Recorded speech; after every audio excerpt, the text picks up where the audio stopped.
Haukiba March ki tang amagi ahing nongyayda len Yaoba Akanba Nonglei Nungsit na Hairok Assembly Constituency gi manungda leiba Kakmayai Ningel Pitra Leirong Thil na chingba khul singi yum kaya amanga ta thokraba matungda ngasi AC asigi MLA Dr. Thokjom Radeshyam gi mityeng makhada awaba taraba Emungsingda lemna yum kupnaba GI seat jinga yenthokre ngasi gi jinga yenthokpa aduga mari leinana BJP Hairok Mandal gi President Thokjom Chorjit na fongdokhibada Haukiba March thagi ahanba numit ki ahing Nongyayda sitkiba len Yaoba Nonglei Nungsit aduda punna Hairok Kendra asigi Kakmayai Ningel Pitrada imung kunhumdoi ka hen amanga ta thokibagi pau lakpadagi Emungsinggi awaba kharadang oirabasu koknaba haiduna Kendra asigi MLA na mahaki lanai oina GI seat laibiduna miyamda yenthokchabani Chorjit na makhata na haikibada Kendra asida handaki len na sokhankiba asi Kakmayai khunna sina khwaidagi sokpa oikhi fibam ka hen na soklaba imung kunhumdoi asi loiraga darkar leiba chitha Lairagasu Yengshin Kinaba MLA na pautak pibirak balay hayraduna awaba taraba kudingmak mateng pangani haiki ngasigi lem na GI seat yenthokpada zinga fanglaba Ningel Kundagi ahantem ahanbina fongdorakpada ngasi aikoina awaba taraba matamasida Ningel Kunnamadi Kendragi mafam kayada MLA Radeshyam na rajniti ki khetnaba thamdana mateng pangbirakpada yamna harauba amadi nungaiba poksei awaba taraba matamda mateng pangbirakpa asina MLA gi matung tarakpa thabak kayadasu sembiba mapuna thauzal Bisanu Haiki. Ngasigi Kongchada duda MLA gi loinabi Thokjom Ongbi Bidyalakshmi BJP Hairok Mandal gi Secretary loinana BJYM Hairok ki President amasung member kayanasu sarukyaki. Haukiba March ki tangwa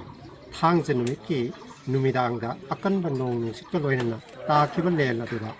Sokhiba imung kunga humdoi sida aikoina makoina MLA da thagat pirakhiba makoi gi sokhiba tinsing adu pibina bana thagat khiba tinsing do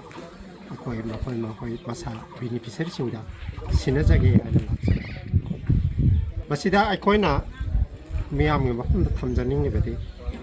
miyam sokhiba se yamna kakmaya sidi yam sauna sokro oi adu mayamna thagat pirakpa keno sida aikoina Karagi makai koi suba ngamdaba hadi kanaguma ban tare nipan ngataru hairase adugu aikoi ban ama ani haibasing side amata tadre aduga sauna lakpasingda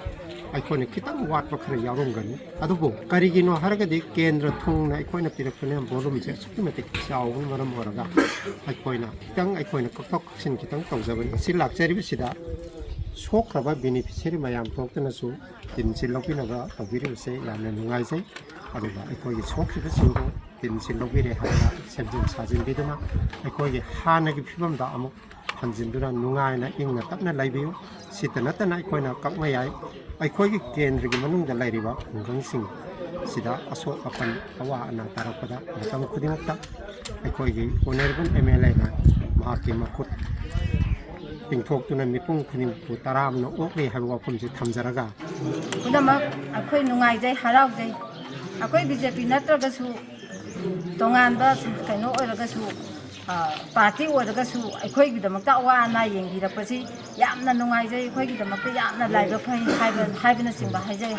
aduna matam pudamakta akhoi kaujaro haibiriba akhoi tinadabadi nate kwa MLA akhoi